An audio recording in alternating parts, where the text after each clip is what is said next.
ဆိုင်ဝန်တန်းကိုလက်စွမ်းပြလိုက်လို့အခုလိုပြဿနာတွေတက်နေတဲ့ PK တွန်းနဲ့ပို့ကြပြုခင်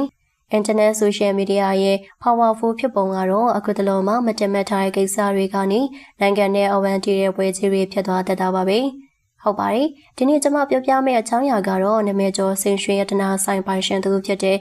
ကို PK ထွန်းတယောက်သူ့ဆိုင်ကဝန်တန်းလူငယ်လေးအပေါ်လက်ပါသွားခဲ့လို့ဆွဆွဲခဲ့နေရပြီး online ပေါ်မှာဝေဖန်မှုတွေညံနေတဲ့ကိစ္စပဲဖြစ်ပါတယ်။ဒီပြဿနာရဲ့ဇစ်မြစ်ကိုလိုက်ရရင်ဖြင့်အင်မတန်မှရိုရှင်ပြီးချစ်စရာကောင်းတဲ့ TikTok video လေးတစ်ခုကနေစတင်ခဲ့တာပါ။ရတနာ PK ထွန်းဆိုင်ရဲ့ဝန်တန်းဖြစ်သူကိုစစ်တွေရှင်ဟာသူရဲ့တည်တော်အကောင့်အတွက်ဗီဒီယိုဖိုင်ရိုက်ကူးနေချိန်မှာဆိုင်ရှင်ရဲ့သမင်လေးဖွေးဖွေးကကင်မရာရှေ့ကိုရောက်လာပြီးကလေးပီပီလာစော့ကစားခဲ့ပါတယ်။ဒီမြင်ကွင်းလေးကိုဝန်တန်းလေးကသူ့ရဲ့ TikTok မှာတင်ခဲ့ရာကစလို့လူများကကလေးရဲ့ချစ်စပွဲအမွေအရာလေးကိုတဘောကြခဲ့ကြပါတယ်။ဒါပေမဲ့ကိစ္စကအမှမပြီးတော့ပါဘူး။ကလေးမိခင်ဖြစ်သူတယောဆောင်ဖို့ကြပြောခင်ကဒီဗီဒီယိုနဲ့ပတ်သက်ပြီးဝန်တန်းလေးကိုသတိပေးစကားဆိုခဲ့ပါတယ်။ဒီနေ့အမှာပဲနှစ်ဖက်ကြားနားလည်မှုလွဲပြီးစကားချေချင်းဖြစ်သွားခဲ့ပုံရပါတယ်။ဝန်တန်းလေးဘက်ကသူ့အနေနဲ့ကလေးကိုခေါ်ပြီးရိုက်တာမဟုတ်ပဲကလေးဘာသာလာဆိုတာဖြစ်တဲ့အတွက်သူအခုလိုပြောဆိုတာဟာမတရားဘူးလို့ခံစားခဲ့ရကြောင်းတရားပါတယ်။အကြီးကပြဿနာမိဘကတော့နောက်တနေ့မှစတင်ခဲ့တာပါ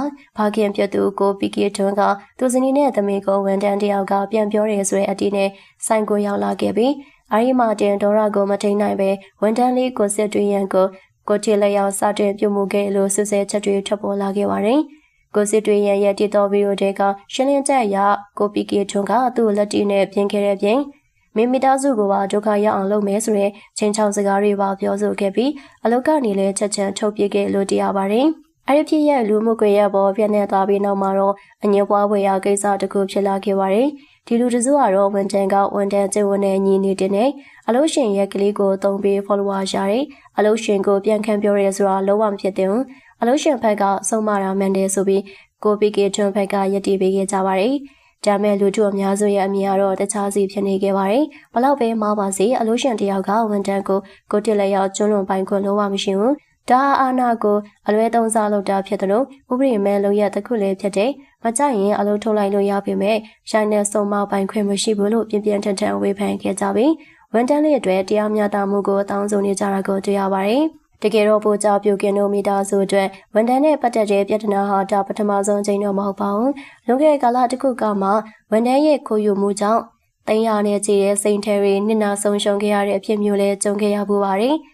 အဲ့လိုထပ်မံဖြစ်ပွားလာတဲ့ပြဿနာတော့သူရဲ့ဆိုင်ပေါ်မှာရောလူမှုပတ်ဝန်းကျင်မှာပါထိခိုက်စေခဲ့ပါတယ်။ဒီကိစ္စကအလို့ရှင်တဲ့အလို့ဓမ္မကြားကလေးစားမှုအပြန်လည်နားလည်မှုနဲ့ပြဿနာဖြေရှင်းတဲ့နေရာမှာဥပဒေပေါင်းအတွင်းကယဉ်ကျေးစွာဖြေရှင်းတတ်ဖို့ဘလောက်အရေးကြီးလဲဆိုတာကိုတင်ငန်းစာပေးနေတယ်လို့ပါပဲ။ပရိသတ်ချင်းအနေနဲ့ရောဒီကိစ္စပေါ်မှာဘယ်လိုထင်မြင်ယူဆမိပါသလဲ။ဝန်တန်းလေးရဲ့လုပ်ရက်အလို့ရှင်ရဲ့တုတ်ပြန်မှုရဲ့နောက်ဆက်တွဲဖြစ်ရပ်တွေပေါ်မှာကိုယ့်ရဲ့အမြင်လေးတွေကိုကမ္မမဝေရောက်ဆွေးနွေးတော့ကြပါအောင်ရှင်။ဟုတ်ကဲ့ပါရှင်ဒီတင်ဆက်ပေးသွားတဲ့အကြောင်းလေးကတော့ဒီလောက်ပါပဲရှင်။နောက်ထပ်လည်းကျွန်တော်တို့ page လေးကနေပြီးတော့စိတ်ဝင်စားဖွယ်အားစိတ်လင်းလို့ပင်ရရှင်တဲ့အကြောင်းများကိုချင်းချင်းတပြင်းညတင်ဆက်ပေးဦးမှာဖြစ်လို့အတိတ်တော့အကြောင်းအရာတင်နိုင်မလို့တန်သိရှိနိုင်ဖို့အတွက်ဘေးနာချက်ပေးခေါင်းလုံးလေးကိုလည်းနေထားပေးကြပါအောင်ရှင်။အဆုံးတရားပြီးကြည့်ရှုမှုတွေလည်းကျေးဇူးအများကြီးတင်ပါတယ်။